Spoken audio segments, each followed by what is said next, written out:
¿Qué tal? Bienvenidos a un nuevo episodio del podcast.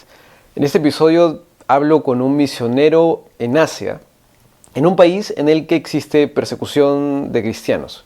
Y conversamos de, primero, qué significa realmente ser perseguido por ser cristiano, por lo menos en este país, en un país donde el cristianismo se ve no solo como opuesto a la razón, sino como opuesto a lo que dictamina el gobierno por ir en contra de ideas comunistas.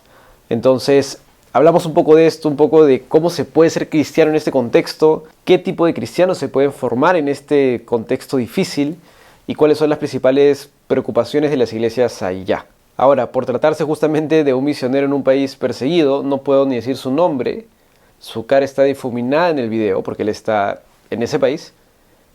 Y tampoco puedo decir de qué país es, pero estoy seguro que lo pueden deducir. De todas formas, gracias por ver el video. Si quieren, escuchen el audio en Spotify, les dejo el link abajo. Y no se olviden de darle like y suscribirse para hacer más videos como esto. La duda que tenía era cuál es la real dimensión de la persecución, ¿no? Porque justo estaba leyendo un artículo que decía que donde estás, en Asia, hay libertad religiosa. Yo dije, ok, pero también decía que hacían ciertas cosas obligatorias, ¿no? Entonces, que influían en la fe cristiana que ambos profesamos, ¿no? Y lo que creemos. Entonces, quería entender desde tu punto de vista que estás allá, ¿cómo es esa real dimensión de persecución? Si es como la Roma de los primeros siglos, ¿qué tanto es real y qué tanto es idea que nos hemos hecho nosotros desde el lado occidental? Sí, claro. Muy buena pregunta. Nosotros a veces interpretamos persecución de una manera más bien antigua. De hecho, antes de hablar de persecución acá, hay que entender la situación actual. Por ejemplo, este país pertenece a las Naciones Unidas, así que para el simple hecho de estar allí, esos países que firman esos contratos para participar en estas organizaciones deben garantizar libertad de culto, como tú bien dices. Entonces aquí la Constitución dice hay libertad de culto. Por supuesto, esa libertad de culto necesita una administración, llamémoslo así, que es la administración o la dirección o el control del gobierno. Ahí está el tema donde en este lugar, entonces, dependiendo la ideología, los valores y, por supuesto, el plan político del gobierno, entonces ahí empiezas a tomar una perspectiva hacia la religión. Entonces, en este lugar hay 5 religiones, por decirlo así, legales, entre esas estaría el cristianismo, pero en razón a la ideología, al sistema político de este país, al cristianismo y a todas las religiones se les debe controlar, se les debe administrar. Debe ser el gobierno quien ejerza ese control. ¿Qué control? Pues, entre otras, no es un solo control administrativo, no es solo decir, bueno, les doy un registro público para que ustedes hagan su actividad y vivan su fe como quieran. No, es un control que también comprende valores políticos, ideológicos, etcétera. Entonces, es más, la religión se ve como un brazo para promover y para consolidar el plan político del país. Entonces, en ese orden de ideas, pues la Iglesia del Señor Jesús, que considera que el único Señor que controla y dirige su cosmovisión, sus valores, para que existe, es el Señor y a través de su palabra, entonces ese tipo de iglesia dice, no nos pueden controlar. Y ahí es donde entonces empieza el tema. Es decir, nosotros los cristianos aquí, cuando vemos que el gobierno quiere decir qué creer, qué no creer, o quiere utilizarnos para llevar a cabo su plan político e ideológico, nosotros decimos no lo vamos a hacer.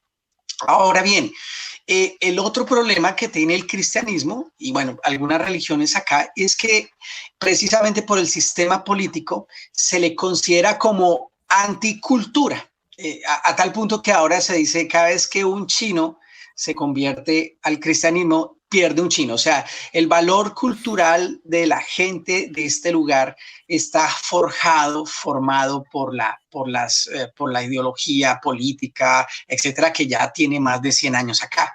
Entonces, hay muchos valores cristianos que van en contra de esto. Por ejemplo, la existencia de Dios, el señorío de Dios sobre la vida de la persona, la razón de existencia, el rechazo quizás un poco a ese humanismo que quiere hacer el centro de la vida de la persona. Entonces, cuando se empieza a mirar desde el lente de este sistema político al cristianismo, se le dice, no, esto nos destruye, nos afecta a nuestros planes. Entonces, ahí es que empieza el problema. ¿Por qué? Porque básicamente se ve al cristianismo como un opositor, un antagonista y una piedra de tropiezo para dirigir los planes de gobierno que hay. Entonces, ese es nuestro problema. El primero, entonces, es que se quiere que a través del cristianismo sea un brazo que fomente y promueva el plan político e ideológico del sistema de gobierno de acá. Y lo peor, el segundo punto grave, es que se considera el cristianismo un cuerpo de creencia que va en contra de los valores y de la cultura de este lugar. Eso hace que el cristiano que quiera ser fiel al Señor, vivir la vida que a él le agrada, la iglesia que quiera hacer la obra de Dios, como la Biblia dice, inmediatamente el gobierno le va a decir, no lo puedes hacer. Entonces, bien. Claro, y de ahí, entonces, entiendo que teóricamente, te pregunto, teóricamente uno puede salir y decirle a alguien, hola, soy cristiano y no pasaría nada, ¿se supone? Ese es muy bueno, o sea, es cierto, lo puedes hacer, claro. Pero dentro el control en qué está. El control está en decir, tú no puedes hacer proselitismo religioso. O sea, yo te doy libertad de culto, yo te dejo tener tu religión, pero tú no puedes andar buscando que otros se conviertan, porque para mí, como control, como quien dirige los sistemas, el país, para mí, tú tienes una creencia que destruye mi cultura, básicamente destruye mi ideología política. Y adicionalmente, tu fe me rechaza, tu fe no está de acuerdo conmigo, tu fe no quiere que yo sea como lo más importante. Entonces, ten tu fe, pero por favor no me vayas a las calles, no me vayas. Y de hecho, las iglesias que pueden funcionar tienen que ser autorizadas por el gobierno y tienen que cumplir 3 características. Es no tener relación con el extranjero, tienen que permitir que el gobierno sea dentro de ellas, deben ser autogobernables, deben ser autodirigibles, entre comillas, pero por encima de ellos está el gobierno. Entonces el gobierno básicamente está ahí dentro del liderazgo. Eso, claro. Si lo queremos pintar de una manera más sencilla es eso. Entonces, por ejemplo, para los menores de 18 años está prohibido enseñarle la Biblia aún sus propios papás. Entonces tienes libertad de ser cristiano, pero no le vas a enseñar a tus hijos. Tienes libertad de ser cristiano, pero tú eres un joven en una universidad, no te puedes poner a ir a las demás personas a decirles acerca de Jesús y de la vida que él ofrece. Puedes ser cristiano, pero no, en tu trabajo no puedes ponerte a decir, miren, es que yo hago esto porque soy cristiano. La gente a través de tus palabras te escucha y no hay ningún problema, pero viene el problema es cuando tú quieres llevar a otros. De hecho, la evangelización pública, el establecer iglesias locales es ilegal. Todo tendría, la evangelización no se podría hacer y establecer iglesias básicamente tendría que hacerse con el control del gobierno. Pero el control del gobierno es casi decir, bueno, tú tienes un camino, verdad y vida, que es Jesús. Nosotros también, imagínate, pero el de nosotros va a gobernar tu camino, tu verdad y vida. Entonces, te cuento, o sea, sí hay un grupo de cristianos que dicen, bueno, pues hay que someterse a las autoridades. Entonces Claro. hay una rama del cristianismo que está bajo el control del gobierno. Hay otra rama del cristianismo que se ha vuelto como opositora, quiere rebelarse. Entonces, esos son los que más persiguen y los más duros. O sea, enfrentarse al gobierno es enfrentarse a alguien que es autoritativo y que te va a doblegar. Y hay otra rama del cristianismo, hay otro grupo que dijeron no vamos a pelear, pero no nos vamos a someter, nos vamos a esconder. Entonces, cuando vienes superficialmente, un extranjero diría, no, yo vi iglesias y había un predicador allá y había un culto, oye, cantaban las canciones que cantan en mi país. Hay libertad. Entonces, otro diría, pero sí, y bueno, y pensarías que hay que no hay ningún problema. Pero cuando ya vives acá y te desenvuelves y quieres adorar a Dios y vivir la vida que a él le agrada, empiezas a notar que el contexto donde está el gobierno es un contexto manzano en cuanto al cuerpo de doctrina y de fe. Claro, no, me queda claro. O sea, hay varias cosas, ¿no? Uno, por un lado, se considera proselitismo religioso lo que, en mi caso, en Sudamérica, no consideraríamos proselitismo religioso. Se consideraría proselitismo, bueno, no sé, pues salir a las calles. Bueno, ok, te entiendo. Pero decirle a la persona de mi costado, oye, te invito a mi iglesia y conversar, entiendo que allá sí se consideraría proselitismo religioso y no se puede hacer. Y número dos, ahora que me causa curiosidad de esto que mencionaste, porque tenía la misma idea de estas iglesias cristianas, pero que se someten a la dirección del gobierno, digamos. ¿Cuál es el impacto que tiene? O sea, ¿qué termina sucediendo con este grupo de cristianos? Porque, digamos, para una persona que ignora el contexto como yo, diría, bueno, es la solución, digamos, dentro del contexto difícil que puede funcionar, ¿no? A ver, soy cristiano, sí, ¿cómo hago para desarrollar mi iglesia acá? Bueno, pues me someto, ¿no? Pero asumo que en la práctica no termina siendo tan amigable el tema. Pero ¿qué sucede en la práctica con estas iglesias? ¿A qué tienen que renunciar? Muy buena pregunta. Bueno, es casi lo que pasó en el primer siglo. O sea, nosotros siempre conocemos la historia de los cristianos que persiguieron por causa de ser fieles al Señor Jesús y no aceptar la adoración a Nerón o a otro tipo de divinidad, no aceptar los valores que conducían en ese momento a la gente. Entonces ellos dijeron, no lo vamos a hacer y eso fue un delito. Entonces, pero hubo siempre en esa historia hubo gente que dijo, bueno, pues yo puedo ofrecer un sacrificio solo pues para que el gobernador no me persiga y entonces, pero bueno, y en mi casa tengo y voy a la iglesia. Hubo ese grupo de gente y aquí lo hay. ¿Qué implica entonces eso? Dos, primero, que la iglesia, dentro de ella hay una división, o sea, casi siempre uno se pregunta a qué iglesia asistas y si llegas a decir el nombre de las del gobierno, inmediatamente ya hay como, uno dice, llegó un espía, llegó un espía que viene a ver qué hacen o no, o uno dice, viene alguien que tiene ¿qué? ¿Qué tendría? Por ejemplo, no se enfatiza mucho el señorío de Cristo sobre la vida del creyente. Es decir, Okay. la fe en ese contexto se ve como un valor más que yo tengo. Yo soy bueno, trabajador, estudioso, tengo un título profesional, tengo un trabajo, una casa y tengo una religión. Entonces Claro. ya, yo soy mejor que otros porque tengo creencia. En el caso de lo que vemos en las escrituras es que Jesús es nuestro todo, la razón de nuestra vida. Él conduce nuestros valores, principios. Si queremos construir un hogar, lo hacemos en Cristo. Si queremos tener una relación matrimonial, en Cristo. Si queremos educar hijos, en Cristo. Si queremos trabajar, en Cristo. O sea, todo está conducido por el señorío de Cristo. Entonces, en ese contexto, casi no se ve. El otro tema que hay entre esas iglesias es que existe mucho que la fe en Jesús es como el esfuerzo personal en Jesús. Entonces tú hablas de personas que dicen Jesús murió por mis pecados, pero saben que para llegar al cielo están en este momento ganándose ir al cielo. Y entonces uno se queda hablando, o sea, Jesús murió por tus Yeah. pecados, pero te estás portando bien para ganarte el cielo. Sí, Pues es entonces eso ocurre. Hay teología una católico-romana, parece. Exacto, claro. Y también entonces hay una, como en ese contexto también ocurre lo que en muchos lugares también fallamos en que unos son los laicos y los otros son el clérigo.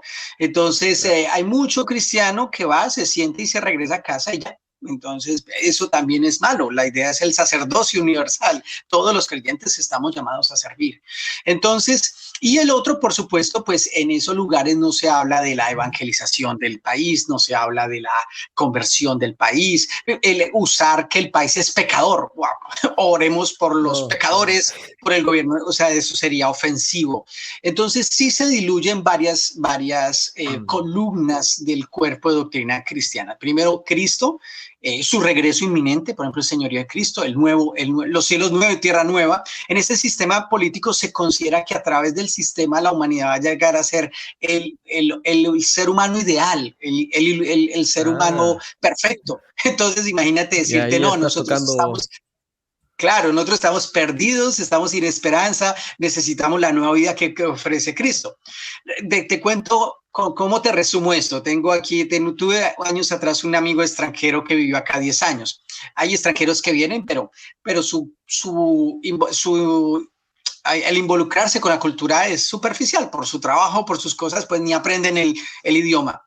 Y me preguntaba, pero yo siento que aquí es muy fácil que las personas reciban a Cristo. Y yo le dije, bueno, si es recibir, entender que Dios le ama y que a través de y creer en Dios como una creencia que lo va a hacer buena persona, y ya hacer una oración y decir que sí, que cree en Jesús porque murió, eso pues es muy fácil. Pero vivir en razón a esa fe que es entrega, que es confianza plena en Jesús, lo cual te lleva a que Él es el que dirige tu vida y la razón de tu vida, realmente es muy, muy difícil. De hecho, no es solo un tema, la persecución con el gobierno es solo una parte. De ahí viene la persecución con tu familia. O sea, por ejemplo, decirle a tu familia que ahora vas a escoger una pareja para casarte como la Biblia dice. O sea, o decirle a un papá que tú vas ahora a establecer tu hogar y tus valores como la Biblia dice y no como su cultura. O sea, claro. En nuestra si eso pasa cultura, en Sudamérica, allá mucho más, pues, ¿no? Pero en nuestra cultura nosotros le decimos al papá y a la mamá, mira, voy a hacer un hogar como la Biblia dice. El papá y la mamá está diciendo, oiga, pues bueno, mi hijo por fin va a hacer algo mejor. Pero acá no, aquí estás diciendo, o sea, volvemos al mismo punto. O sea, tu creencia rechaza mi cultura, está en contra de mi cultura. Entonces, claro, hay muchos valores que no, por ejemplo, el rol del esposo, el rol de la esposa, el propósito del trabajo, están en contravía con lo que es la cultura. Realmente cultura aquí es una forma de designar, es la cosmovisión, claro. El para qué se existe. ¿Quién soy yo? Entonces, por ejemplo, empezar a decir que tú ya no vas a considerar al ser humano como el producto de un proceso evolutivo, sino en razón a la creación, a ser creado por un único Dios verdadero, que Él mismo vino en persona, en la persona de Cristo, a salvarte. O sea, ya estás diciéndole a todo el sistema educativo, yo estoy mal. Entonces es muy, y además decir que tú vas a regir tu vida sobre la Biblia es decir que tú vas a regir tu vida sobre un libro que es un mito. Entonces, claro. O sea, estás loco. Claro, es muy difícil. No, es durísimo. Pero sí, he sacado varios temas que ahora me parece interesantes, como posturas teológicas, ¿no? Como hasta escatológicas, que deben ser bien interesantes. Me quedaba la duda de que quería la pregunta y no me quería olvidar. Porque, este modelo como de 3 tipos de iglesias cristianas que tienes, ¿no? Tienes la que se alinea al gobierno, la que se esconde y la que es abiertamente opositora. Ahora, esta que es abiertamente opositora, o sea, uno, ¿cómo actúa? Y 2, ¿cuáles son las potenciales consecuencias por las que puede pasar? O sea, ¿cómo es esta represión que seguramente hay para una iglesia abiertamente opositora? Para entenderlo, la clave está en cómo concibe los asiáticos, yo diría que son los asiáticos, al gobierno versus cómo concebimos nosotros los occidentales al gobierno. Para nosotros el gobierno es un ente que tiene la responsabilidad de dirigir. de dirigir a un país. En cambio, para este país, el gobierno y es especial el supremo, el que dirige, el presidente, por decirlo así, él es como un papá. O sea, la autoridad acá se expresa como un papá. Entonces, cuando se ve al presidente, se ve a un papá, o al gobierno se ve como al papá. Entonces, en nuestra cultura, entonces, como es papá, pues el papá básicamente, si un hijo empieza a manifestar rebeldía y todo, el papá lo puede disciplinar y castigar. Entonces, así se ve a los cristianos que le dicen al papá, no. Los papá viene y les disciplina. ¿A qué nivel? Depende de las ciudades. O sea, hay ciudades donde básicamente es encarcelamiento. En otros es llevarlos a sitios como el papá dice, ay, mi hijo se me dejó la familia, lo voy a restaurar. Entonces lo lleva a un sitio, a una institución de rehabilitación. Entonces existen sitios de rehabilitación donde te sientan allá a decir, sí, esos son... Exacto, bien especial. Entonces, eso es lo que ocurre, que cuando tú te metes a decirle al gobierno, no voy a hacer lo que usted dice, le está diciendo a su papá, no lo voy a hacer. Entonces, ellos son los más perseguidos y quizás la información que aparece en nuestros países sobre persecución es sobre ese grupo. Pero la verdad... entre ese grupo y los que se esconden, la diferencia no es mucha, porque el que se esconde, si finalmente es encontrado y se le lleva ante las autoridades, él va a decir, no voy a cambiar. Entonces lo van a tratar, hasta que lo dobleguen, lo van a tratar fuerte. Entonces, sí, la presión es muy fuerte. Por ejemplo, recuerdo el caso de dos chicas cristianas en su universidad que tenían la costumbre cada semestre que venían estudiantes nuevos y a ellos les gustaba irse por lugar diciendo, mira, si eres cristiano tenemos un grupo de estudio, o si quieres conocer de Jesús hacemos una actividad. Y un día en los 2 últimos años empezó a ser más severo el control. Entonces, un estudiante que se le había dado la orden de denunciar a ese tipo de estudiantes, denunció a estas 2 muchachas y básicamente llegó la policía, las sentaron en un escritorio, les dijeron, o sea, esas muchachas se pusieron a llorar y les tocó firmar un documento donde decían nos arrepentimos de lo que hicimos. Entonces, la presión es fuerte, la presión es fuerte. ¿Y si no firmas, qué pasa? Estás diciendo que tú estás... Pero, o sea, te llevan a la cárcel, tienes una pena, ¿hay una pena oficial, digamos, para esto? Bueno, No sé, 2 años de cárcel. No sé a ciencia cierta hasta dónde llegaría el caso. Posiblemente no creo que en ese momento haya sido así, pero lo que digo es la presión te doblega. Entonces es eso, te van a doblegar. El punto es, yo como sistema político, como tu papá, he decidido que el cristianismo será así. Si no lo haces como papá, te voy a disciplinar como un hijo y lo voy a aplastar, o sea, lo voy a doblegar y si me toca pegarle y pegarle, si me toca rehabilitarlo, si me toca, a veces hasta si me toca por amor a mi familia matar a un hijo, pues lo mato. Entonces, sí, esa es la situación. Eso sí pasa. Entonces, el gobierno como se le ve como un padre, entonces la gente que es afín y se identifica estaría de acuerdo. Y eso ocurre en nuestras familias. O sea, si vemos que un hijo ha tomado un camino equivocado, empezamos a hacer lo que sea y hay papás que les pegan, etcétera. Entonces, bueno, esa es más o menos la situación. Ok, entiendo. Y claro, o sea, se forja, digamos, un cristiano probablemente que afirma las mismas verdades fundamentales a nivel de, bueno, Jesús con su muerte expiatoria, ¿no? Murió por mis pecados, pero el desarrollo cristiano debe ser sumamente complicado, ¿no? Por todo el contexto que mencionas. Y es probablemente en la ética cristiana, en la forma de vida, en ya todo el resto del desarrollo de la vida cristiana, en donde ahí se complica un poco el tema. Ahora, dado este contexto, ¿cuáles son las preocupaciones de la iglesia ya? Porque yo estaba pensando, haciendo paralelos históricos, y me hacía acordar a los padres apologistas, ¿no? En una época en la que había persecución, las preocupaciones eran principalmente pastorales, principalmente de crecimiento de la iglesia, no había mucho debate teológico de, oye, vamos a ver si este punto del calvinismo es o no es, porque la preocupación del contexto no lo hacía prioritario, ¿no? Aquí, bien cómodos en el occidente, nos ponemos a discutir sobre distintas posturas teológicas que, ok, son importantes, pero que de repente son secundarias versus a sobrevivir en un contexto de persecución, ¿no? ¿Cuáles son las preocupaciones de la iglesia en Asia en ese sentido? Bueno, yo, en mi experiencia, yo estoy en una de las ciudades menos alcanzadas. Entonces, sé que hay sectores donde hay muchos más creyentes, pero yo estaría en una ciudad que, si soy optimista, bueno, no yo, todos los que están acá, no llegamos al 1%, en una ciudad de unos 15 millones de habitantes o 13 millones. Entonces, yo lo que veo aquí, y quizás es un patrón, bueno, cuando hablo ya después de estos años, ya hablo con los cristianos chinos.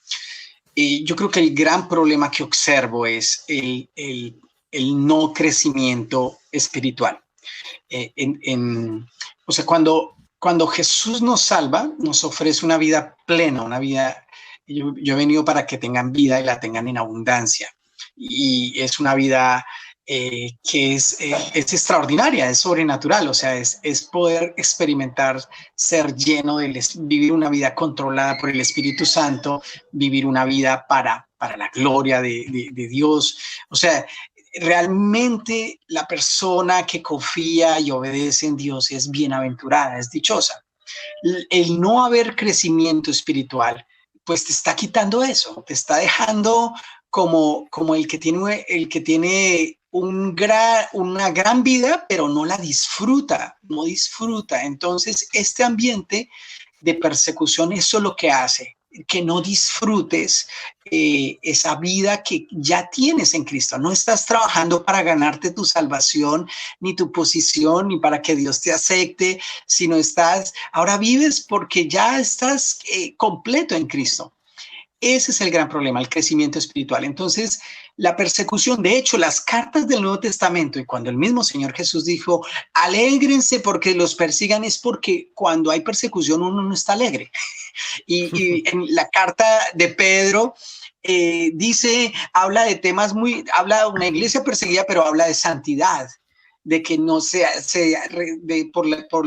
que debemos ser santos porque Dios es santo. Habla de que rechacemos el mundo, abstengámonos de los deseos malos. Habla de que somos piedras vivas. Habla de muchos temas que uno dice, ¿por qué el Pedro los escribe a una iglesia perseguida? Porque eso es el problema que tenemos. Entonces tenemos cristianos, cuando hay persecución es fácil que el mundo te absorba y que termines viviendo como un no creyente. Y yo veo mucho eso acá, que a veces, ay, eres cristiano. O sea, viene el tema, pero porque ya uno pregunta. Me ha pasado. Yo para saber si alguien es cristiano no es por su vida, sino porque le pregunto. Sí, yo soy cristiano. Y yo, bueno. Entonces, en nuestro contexto uno empieza a notar el sabor a sal y la luz que tiene el creyente. El otro, entonces el crecimiento, hay más tentación y hay más facilidad de que uno viva una vida ni fría ni caliente. O sea, eso es mucho más fuerte. Y por supuesto, Dios planeó el crecimiento de la iglesia a través del creyente, el seguidor de Cristo, a través de su iglesia. Entonces, al estar la iglesia perseguida, que se esconde, que no se puede reunir, estás dejando de darle al creyente donde crece. Y eso también es. Entonces, el problema más grande que yo es la falta de crecimiento. Y cuando no crecemos en Cristo, somos inmaduros, inconstantes, mundanos. Peleamos por herejías que uno dice, esto ya ni tiene sentido ponernos a pelear. Somos sectarios. O sea, haz de cuenta lo que vemos en el Nuevo Testamento de la falta de crecimiento.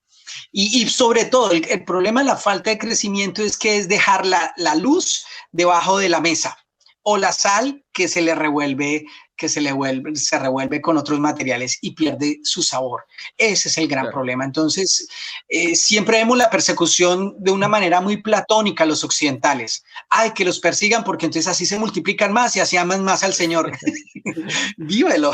No, o sea, uno se siente más solo, por supuesto, o sea, uno duda de Dios, o sea, pero ¿por qué permite eso? Entonces, eso es un gran problema. Y el gran problema a raíz de este ambiente es, como hay falta de crecimiento, por supuesto hay falta de pastoreo. Eso es algo muy, muy complicado. Los creyentes no disfrutan, no pueden, es que no hay un liderazgo, una iglesia que se multiplique rápido. Por ejemplo, no existe la idea de decir yo me voy a dedicar a la obra de Dios. O sea, eso no existe. O sea, usted puede ser cristiano, pero usted tiene que trabajar. Entonces hay falta de nuevo liderazgo, nuevos pastores, nuevos líderes en las iglesias. Y los que hay, entonces, tienen muy problemas de formación. Ese es el tercer problema, que nosotros no somos la iglesia de un país, somos la iglesia de Cristo. Y nos necesitamos, independiente del país, de nuestra cultura, somos un solo cuerpo. Entonces, la iglesia, nosotros sí necesitamos lo que han aprendido los hermanos en Europa, en Estados Unidos, en África, aquí también, pero al sacarle a la iglesia la influencia extranjera, estás perdiendo la oportunidad de tener mejores herramientas y hermanos que te ayuden a crecer. Entonces, hay muchos materiales traducidos que no se tienen acá. Hay muchos libros que yo leo en español y digo, ay, este libro, mi nivel de idioma me permite comunicarme y enseñar, pero no traducir un libro. Entonces, sí, es muy, claro, muy complicado. Entonces, sí, no es un tiempo de decir, bueno, entonces lo que me sorprende, y a todos los que estamos acá, es cómo el Señor, a través de la persecución, multiplica mucho su iglesia y hace su obra en ella. Pero vivirlo no es sencillo, es una gran prueba.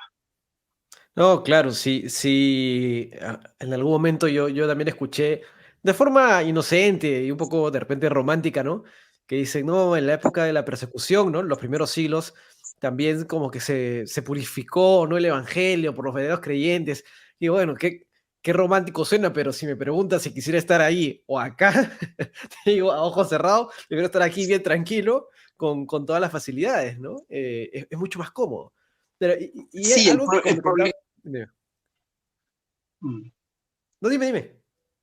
No, sí, el problema es ese, que nosotros pensamos que tenemos como una idea católica del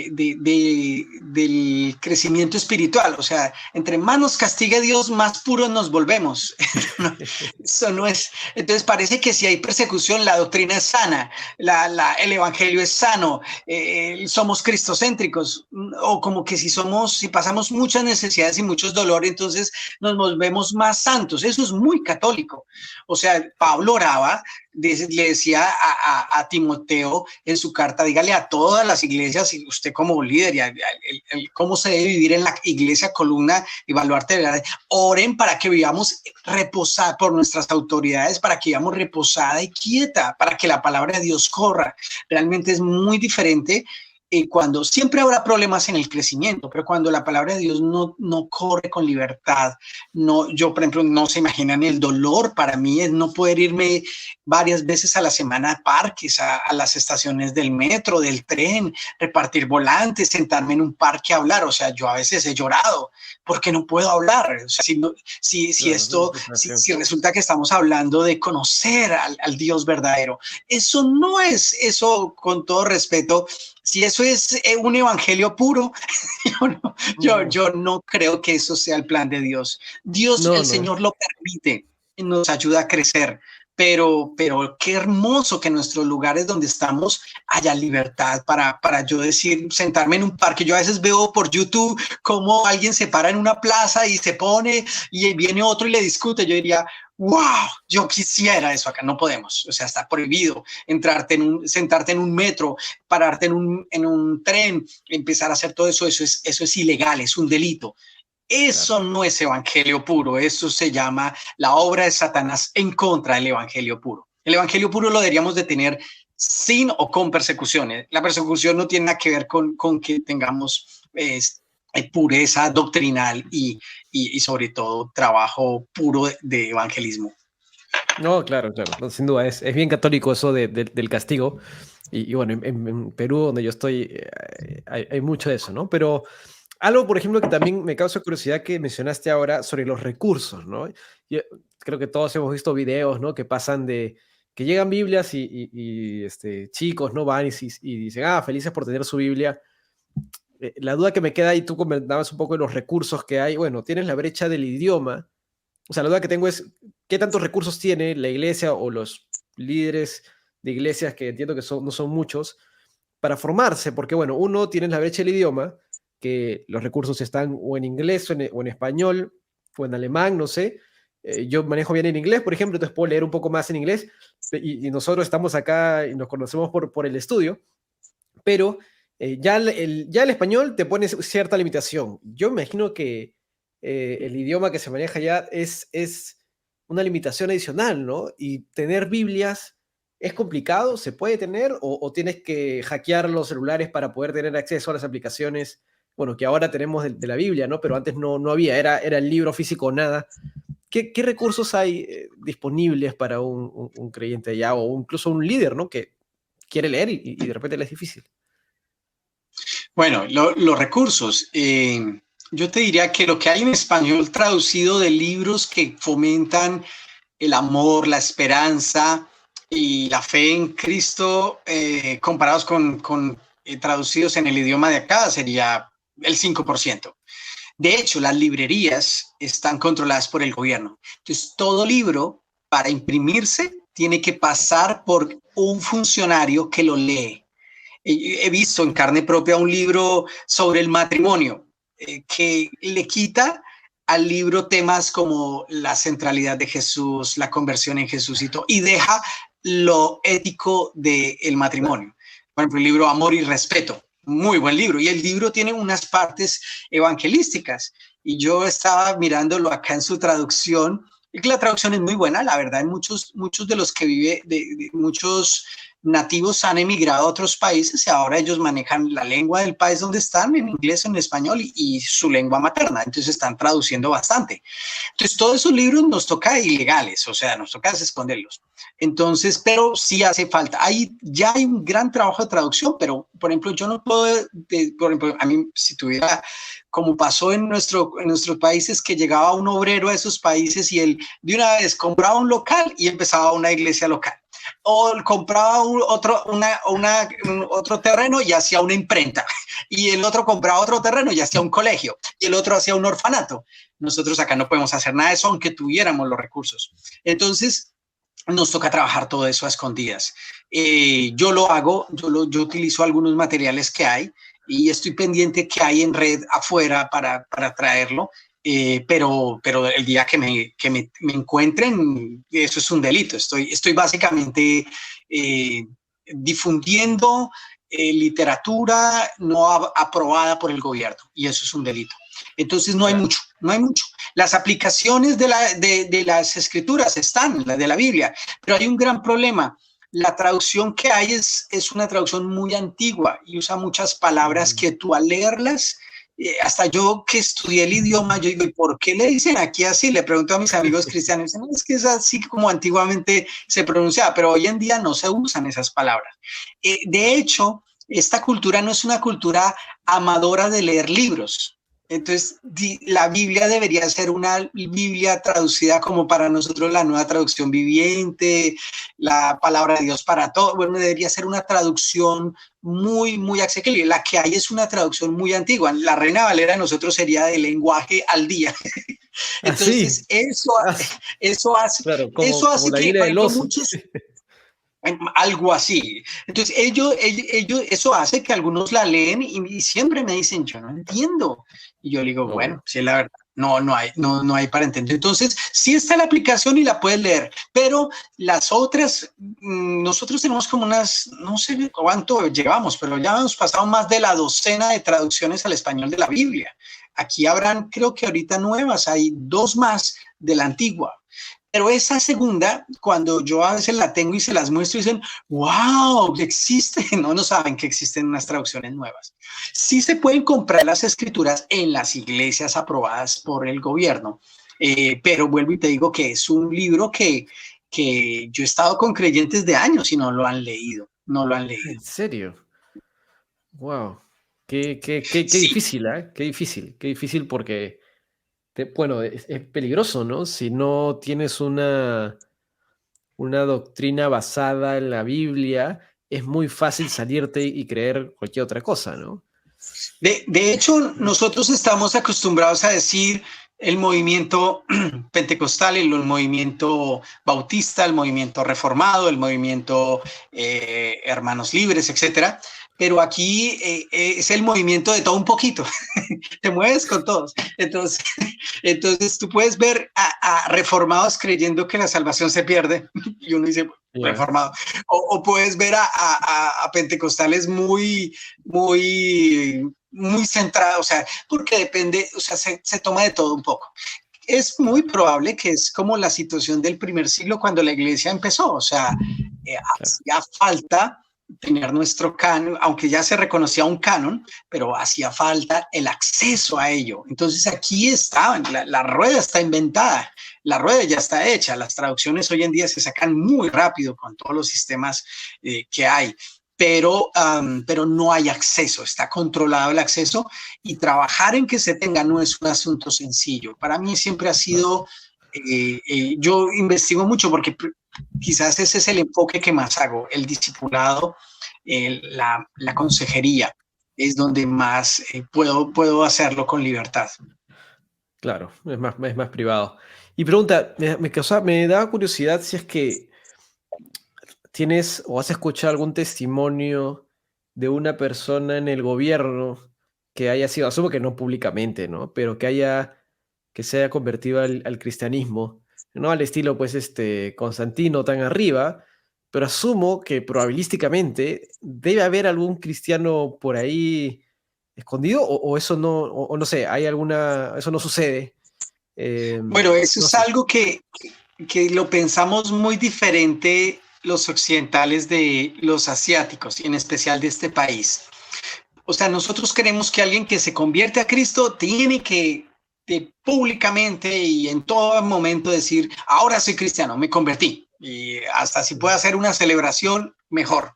Entonces, pero acá, porque ya estamos hablando de 100 años en este sistema político, ideológico, la verdad, a pesar de que yo llegué en un momento donde había cierta libertad, la verdad, ahorita la falta de libertad es más severa hace 2 años, 3 años, pero era algo cultural y es algo cultural en la gente, no andar como diciendo yo soy, yo soy, yo soy.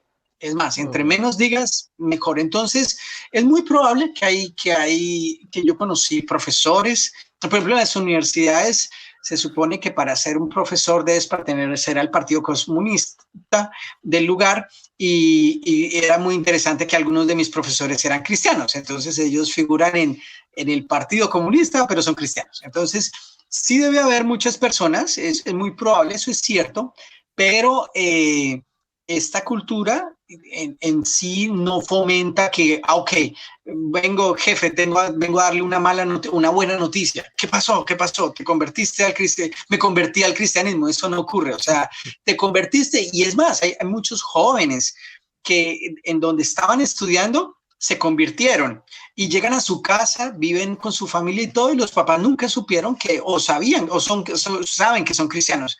Por ahí después es que usted para dónde va, no, es que soy, ¿qué? Pues de hecho, empezar a proclamar que tú eres así es casi empezar a desafiar a las personas. Cuando yo empiezo a decir, yo soy ahora esto, casi estás en una actitud desafiante. Entonces, la cultura no tiende a eso. Entonces, ok. sí deben haber muchos. Yo personalmente no estoy de acuerdo. Yo animo mucho a las personas que me rodean a decir que lo bueno que las personas resaltan en nosotros es en razón a Jesús, al Señor Jesús, y no a que somos buenos y no en que Claro. wow, yo soy muy inteligente.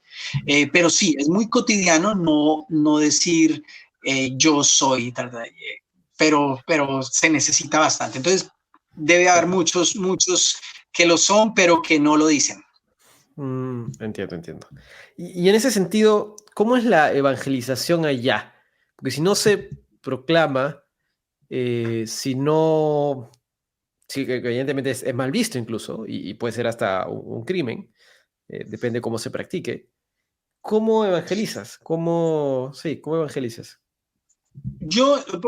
Por un lado, nosotros en Sudamérica somos un país que ya está entretejido entre nuestra cultura y valores la realidad de un Dios y un Dios de Claro. la Biblia. Para bien o para mal, ahí está. Sí. O sea, yo vi Dices, ¿crees en pequeño Dios? Te dicen a que mi sí. abuelita, mi abuelita pequeña se postraba y empezaba a orarle a una divinidad que era un tal niñito Dios o Virgen o San Pablo, San Pedro. Bueno, ellos lo hacían. Entonces, pero uno desde chiquito ya había la percepción de lo sobrenatural. Igual uno le decía en la Biblia y ojo, porque cuidado, la botaba al suelo porque se ganaba de una vez un problema Claro, muy claro. serio, o sea, y cuidadito, y uno en los barrios habían sitios donde la gente adoraba, iglesias y todo, y había un señor vestido de negro y eso uno decía que ese era un hombre santo. Entonces, eso ya está entretejido, nuestros valores, nuestra conversación y todo, aún salta a la luz la realidad de un Dios y el Dios de la Biblia, ¿sí? Por supuesto, estamos de acuerdo en que no todo eso que aprendimos es conforme a la Biblia, pero ahí está. Pero esta Claro. cultura lleva más de 100 años afirmando que Dios no existe, que Dios es un mito, que esas grandes religiones se usaron fue para destruir, para subyugar, para aniquilar pueblos. Llevamos 100 años donde la ciencia es la que determina la verdad, más de 100 años donde la razón de existencia es el materialismo, o sea, las cosas que pueden percibir mis sentidos definen lo que yo soy. Más de 100 años donde la gente solo considera que todo aquello que sale de su sistema político es un imperialismo, un opositorio, o sea, eso. Entonces, cuando aún donde hubiese libertad, irnos a un parque y empezar a decirle a todo el mundo el discurso que le decimos, el discurso, la predicación que decimos allá en el parque de donde yo vengo, no, tienes que cambiarlo. Entonces, por un lado, hay que volver, cuando se hablamos de evangelismo, yo personalmente creo que hay que empezar un proceso de dar a conocer a Dios. Como lo hizo él en su palabra. El primero habla de que es creador, él habla de que se da a conocer, él habla le explica a uno por qué la situación del mundo, la caída, la creación, cómo él forma un pueblo, cómo él empieza a solucionar el problema del pecado, qué esperanza hay para este mundo actual, etcétera. Lo hace Dios en el Antiguo y el Nuevo Testamento. Entonces yo creo que el evangelismo tenemos que empezar, debemos ser empezar desde ceros, desde ceros. Claro. De hecho, por haber tomado, la semana pasada tuve la reunión con una persona, una chica que yo la conocí no casada, muy dedicada al Señor, de esos raros que uno ve, y se casó con alguien hace 10 años atrás, yo ya estaba acá, y con un creyente bautizado y todo. Hoy en día él niega todo, y dice que todo es, él dice, Qué o sea, bravo. es el tremendo. Y yo me reuní con él y le explicaba, ¿qué pasó en usted? ¿Cómo así que hace 10 años Claro. yo le preguntaba, ¿cree en Dios? Sí. ¿Cree que en Jesús? Sí. ¿Cree que Él murió en la cruz? Sí. ¿Usted lo creyó y se bautizó? Sí. ¿Y iba a la iglesia? Sí. ¿Y ahora qué hace que no quiera saber nada? Entonces, lo que noté en esa conversación es que, y él me decía, es que cuando yo empecé, rápidamente me dijeron de una vez que si creía, que si creí, que ya me bauticé y ya yo sentía que ya era cristiano. Eso es un gran problema en el evangelismo en estos contextos.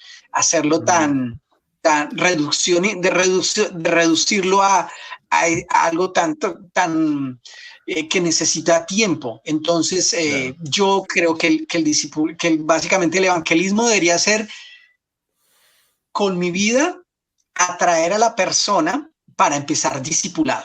Eso es lo que yo te Claro. diría. O sea, el evangelismo no debería ser, o sea, gloria a Dios si se hace y hay que hacerlo cada vez que evangelizamos, presentar el evangelio y que la persona se salve.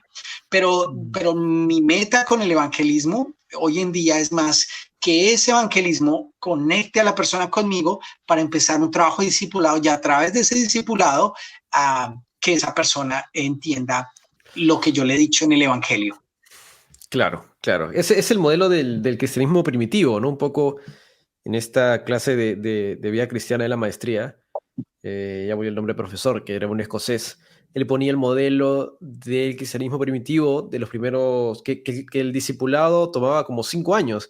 O sea, el primer año simplemente era que lo acompañe, ¿no? Que le hablaba un poco, de ahí le iban haciendo ciertas preguntas, ¿no? El segundo año iban avanzando, ¿no? Ya, ¿crees en Dios? ¿Cómo lo crees? Y poco a poco, claro, cosa que para nosotros en el mundo occidental pues es una locura, ¿no? ¿Cómo te vas a tomar 5 años en ver si una persona realmente cree en Jesús y como cree el cristiano, ¿no? Son una locura, pero hay que tomar en cuenta los contextos, ¿no? Y ahí tenía la duda sobre qué tanto qué tanto puedes transar, qué tanto puedes flexibilizar en los temas contextuales de en el cristianismo, ¿no?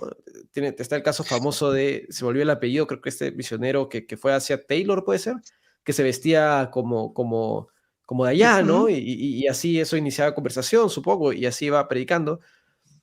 ¿En qué cosas ves que puedes flexibilizar algo y qué cosas no? ¿O es irrelevante porque como en la práctica hay persecución y es medio secreto, en realidad no es que impacte en algo, no sé, entrar en ciertos temas culturales? ¿Cómo lo manejas? Bueno, hay que tener un equilibrio. Sí creo que cada vez que hay una oportunidad de hablarle a otra persona del Evangelio de Dios, debemos presentarlo, a pesar de que esa persona tenga cero de información. O sea, no deberíamos decirle que de parte de Dios hay una buena noticia y es que a través de su Hijo, quien es Dios, vino a morir y solucionar nuestro problema del pecado y consecuencias, nos promete una nueva vida y a través de él podemos reconciliarnos y que Dios verdadero sea nuestro Dios. O sea, creo que eso lo debemos hacer aún a pesar de que la persona ni nos entienda. O sea, pero debemos ayudar. El desequilibrio es cuando creemos que como lo dije y ya él escuchó obligarlo a decir, crea, ¿me entendió? Claro, Sí, sí, le entendí. Bueno, entonces crea y ore. Ese es el desequilibrio. No, yo le debo proclamar el evangelio, así como fue una locura y un tropiezo en el primer siglo, así lo es hoy en día. Entonces, mi primer equilibrio es eso.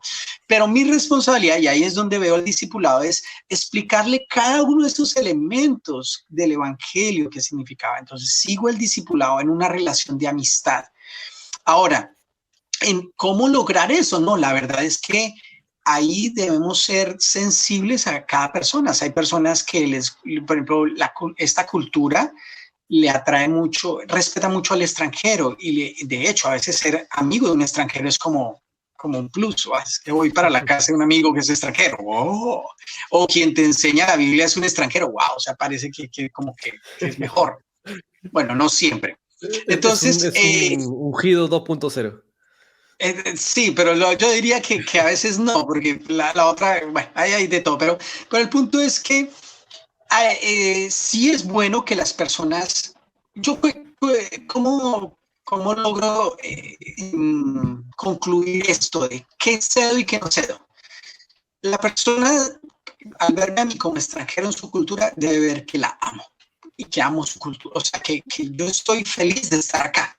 Eso es lo que yo estoy, yo no es que esté saltando de la risa, pero que para mí estar acá es como estar en casa. Eso yo creo que es la meta de lo que debe ser el obrero que se va a otra cultura. Que la gente nos vea y dice, él está en casa. Eso ayuda, eso hace que la gente te reciba, te hable, te converse, porque si él se siente en casa acá, pues también es como si estuviera en mi casa.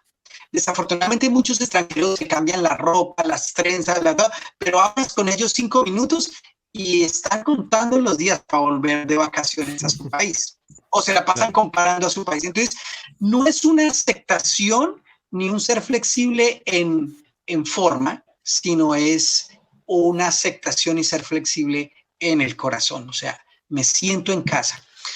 Como es Cristo quien dirige tu vida y sobre la cual se establece, sentirse en casa también será decirle a esa otra cultura, eso no lo hago porque soy cristiano. Ah, wow. Entonces sí, me siento en casa, estoy acá, pero hay cosas que no lo hago porque pues para mí Dios le ofenden. Eso también es muy importante hacerlo. Tampoco es entrar entonces, yo diría es que mi proceso de adaptación y de vivir en esa cultura debe mostrar que me siento en casa, que amo, que me siento a gusto acá, y eso va a ser muy, muy importante. Así lo definiría yo. Por supuesto, todo aquello que ofende de la cultura, todo aquello que ofende a Dios, pues debemos abstenernos. Pero tampoco debemos pensar que estar haciendo... pero también debemos entender, o sea, yo creo que la falta de comprensión a veces nos hace... La persona que se va a otra cultura ya tiene dos culturas en su corazón y en cierto sentido tiene tiene una cosmovisión más amplia. A veces puede uno entrar en hacer sentir mal a la gente porque pues, ay, mira, en mi país nunca somos como tú.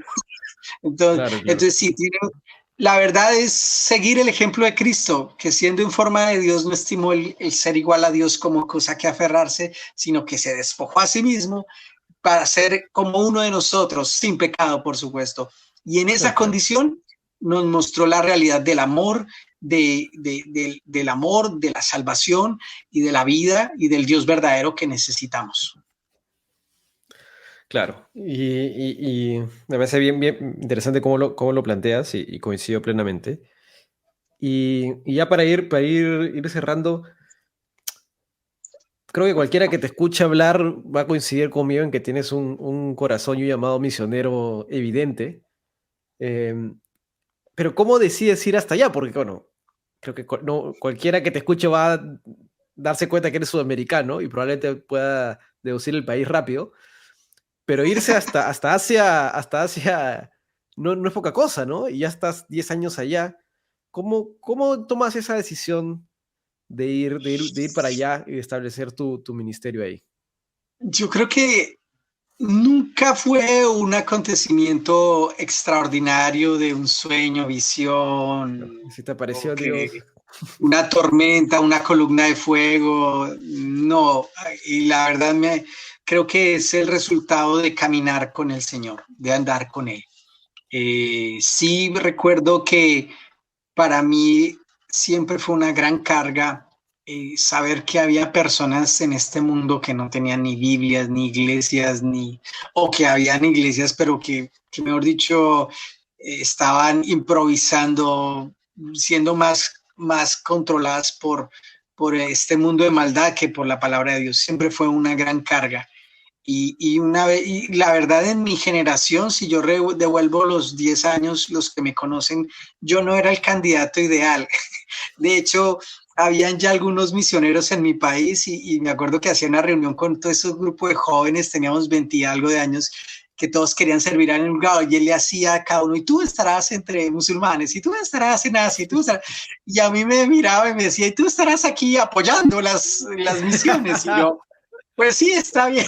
Entonces, bueno, hoy en día él ha venido a visitarnos y yo le digo, yo también, ahora que estoy acá, entiendo por qué pensabas así. La verdad, yo me sorprendo. Muchas veces he sido como esos obreros del Señor que vemos en las Escrituras diciendo, Señor, yo no sé, escogiste al menos indicado. Pero sí creo que eso ha sido, o sea, entre más mi experiencia, lo que define a mi vida en relación a Cristo no es su obra, ni las misiones, ni nada de eso, es Cristo. Y lo que yo aprendí es que entre más necesito amar a Dios con todo mi ser, con toda mi alma, y más amar a la gente como Cristo me ama, más misionero soy.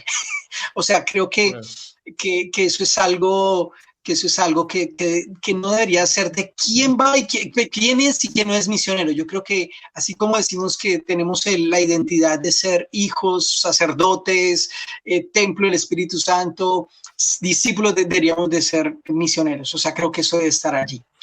En mi caso, me ayudó mucho el caminar con el Señor, el tener una iglesia que me ayudó mucho a servir, que nunca me dijo, aquí hay mucho que hacer y afuera no hay que hacer, allá no, siempre tuve una iglesia que quiso orar, a pesar que era una iglesia con pocos recursos.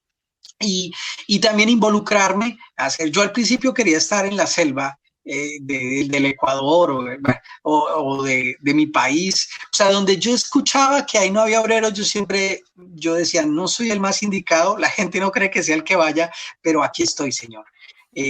Asia salió como un resultado de la providencia del Señor, fue la misma providencia del Señor. Un día a la vez, no fue un proceso rápido, fue un proceso que requirió crecimiento, reconocimiento, involucrarme en varias áreas de servicio en la iglesia local. Y bueno, y sobre todo él siempre he tenido yo digo que si alguien dice qué es lo que más, Federico, además del Señor, qué es lo que más le ha ayudado en su trabajo de servir, yo creo que es mucha gente que ora por nosotros. Eso sí es maravilloso, eso sí nos llena el corazón. Entonces, bueno, así es que estoy acá. Y tú me lo hablas, estoy aquí hace estos años y la verdad siento que el que más necesitaba venir no era la gente, era yo. Realmente, el que más donde más yo creo que ha trabajado no es la gente donde yo vengo a servir, sino el que más necesitaba en que Dios trabajara soy yo. Entonces, la verdad, esto es más que un sacrificio o una obra de fe grande, no, esto es un privilegio, es todo un privilegio que alguien como yo, Dios le haya plazado ponerlo en esto. No, claro, y me parece excelente que lo digas porque también creo que cualquiera que esté en un ministerio, en cualquiera que esté, le va a pasar algo similar, ¿no? A mí también me pasa, ¿no? No sé, te toca hacer la predicación o la lección de tal día, uno prepara toda la lección y mientras va leyendo, como que uno mismo va siendo tocado por la palabra y tú dices, bueno, al final el que termina ganando soy yo, ¿no? En el sentido de que uno le saca más provecho a lo que en teoría es para el otro, pero que uno termina siendo mucho más edificado y trabajado, ¿no? A mí me pasa todos los días con todo lo que estudiamos, con todo lo que leemos, sí, al final termina siendo de mayor provecho, ¿no? Y siempre me acuerdo de las palabras del profesor, no sé si tú llevaste clase con él también, Gerardo Alfaro, que enseña varios cursos de teología, y él siempre decía, lean teología, lean todo lo que quieran, pero nunca dejen de leer la Biblia, ¿no? Que no hay libro como ese, no hay palabra como ese, y eso es algo que siempre intento acordarme. Y ya para cerrar, ¿cómo me queda la duda? Bueno, decía en tu posición, ¿cómo te ves hacia adelante, bueno, los siguientes años, ¿no? ¿Tú crees que ya tu ministerio está ahí, en Asia? O no sé, pues tienes anhelo de volver a tu país o de cambiar de lugar o ya te sentaste ahí, no lo sé. ¿O dejas la posibilidad abierta? ¿Cómo lo ves? Yo estoy aquí, si fuera por capacidad propia o aún por la obra como tal, muchos se han ido, o sea, y creo que tal vez hasta yo me iría. Pero lo que yo aprendí muy temprano desde que el Señor Jesús me salvó es que el éxito o la razón de vivir es hacer la voluntad de Dios. Estamos aquí porque estamos convencidos de que estamos haciendo la voluntad de Dios. Si algún día nos movemos, deberá ser de la misma manera. Así como sentimos esa paz y de que estamos viniendo acá porque es la voluntad de Dios, tendremos que sentir la misma convicción de que al irnos a otro lugar es la voluntad de Dios. Hoy en día ya no es la obra en otra cultura como ocurrió hace 100 años. O sea, es más, los gobiernos que querían cambiar otro gobierno mandaban misioneros para que, aunque ellos de verdad, pero era como una manera, decía, bueno, hagamos todo lo que sea necesario para que ese sistema político allá cambie. Entonces habrían, y el misionero casi llegaba como un embajador, o sea, eso era un embajador y hoy en día no es así. De hecho, yo estoy haciendo algo ilegal, yo tengo que tener acá una fachada que me justifique, etcétera. De año a año nos toca renovar todo lo que significan visas, permanencia acá, toca hacerlo. Recientemente no lo dan por un año, recientemente nos lo dieron por 6 meses, o sea, no hay estabilidad. Entonces, yo lo que nosotros queremos es, si el Señor quiere, que estemos aquí hasta que estemos, hasta su día, bueno, pues aquí estaremos. Si nos cambie, pues nos cambie, pero sobre todo lo que queremos es cualquier paso que hagamos sea en razón a que es el Señor quien quiere movernos. Casi como el pueblo de Israel en el desierto, o sea, él les dijo, no se pongan, él decía, se mueve la columna y se mueven todos. Se queda quieta la columna y se quedan quietos todos. Entonces, así estamos nosotros. La columna era un tipo de Cristo. O sea, el Señor dice, nos vamos para otro lado, pues nos vamos. Si nos quedamos, nos quedamos. Tenemos paz y gozo de estar acá.